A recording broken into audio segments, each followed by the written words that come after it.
فتح قوال ہے تو اس نے رات مجھ پر سوال کر دیا کہ بابا فرید کی ہم غزل گاتے ہیں، وہاں جو رسمیں ہوتی ہیں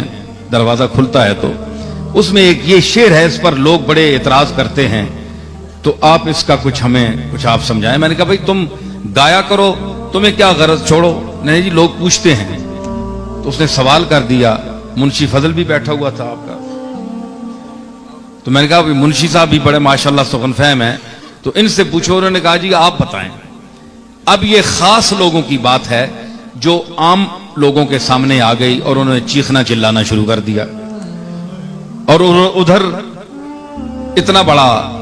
صوفی مستند عالم سنت کا متبع بابا فرید علیہ رحمت، اتنا بڑا آدمی، اس کا کلام ہے۔ تو اس نے کہا کہ ایک شعر ہے کہ من علیم من ولیم من نبی، میں علی ہوں، میں ولی ہوں اور میں نبی ہوں، جم نام رستم نیم بہمن نیم، میں جم بھی نہیں ہوں، جام جمشید جس کا مشہور تھا، رستم پہلوان جو گزرے ایک کافر تھا، یہ بھی جم بھی مشرک تھا، رستم نیم بہمن نیم، بہمن پہلوان بھی گزرا ایران کا بہت بڑا، تو یہ سب مشرک تھے لیکن بادشاہ تھے، دولت مند تھے، تو یہ لف و نشر مرتب ہے۔ تو بابا فرید کہنا کیا چاہتے ہیں؟ اب اعتراض معترضین یہ اعتراض کرتے ہیں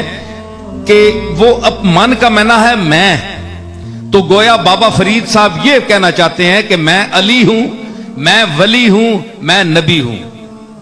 حالانکہ نبی تو وہ نہیں ہے، علی بھی وہ نہیں ہے، چلو ولی ہو سکتے ہیں تو، لیکن ولی کے لیے بھی دوسرے لوگ کہتے ہیں، خود انسان اپنے آپ کو ولی نہیں کہتا۔ تو یہ آج کا باشعور آدمی بھی ایسی بات نہیں کرتا، بابا صاحب نے یہ بات کیوں کہی؟ تو میں نے اس کا جواب پیش کیا، جھوم گئے وہ بڑے لوگ۔ میں نے عرض کی بات یہ ہے کہ جو معترض ہے اس کو سمجھ نہیں آئی کہ فرید الدین کہاں سے بول رہا ہے۔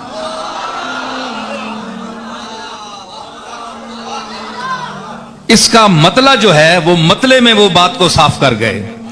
کہ من سے مراد فرید الدین نہیں ہے، مطلع نے اس بات کا مطلب صاف کر دیا۔ انہوں نے کہا کہ من نیم واللہ یارا من نیم، میں نہیں ہوں اے دوست میرے، واللہ اللہ کی قسم میں نہیں ہوں، سر سرم جان جانم تن نیم تن نیم، میں تو رازوں کا راز ہوں، جان در جان ہوں، میرا اعتبار جسمانی اعتبار سے نہ کرنا، میرے جسم کو دیکھ کر تم مغالطے میں نہ جانا، میرے جسم کو دیکھ کر کہ یہ فرید الدین بیٹھا ہوا ہے، یہ جسم تو فرید الدین کا ہے، اس پر نام فرید الدین کے لفظ کا اطلاق ہو رہا ہے، لیکن اندر کچھ اور ہے۔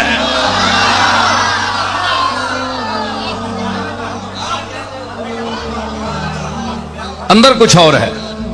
وہ اور دنیا ہے۔ دیکھیں نا، نور پاکم آمدہ در مشت خاک، پاک نور میری اس مشت خاک میں آیا ہے،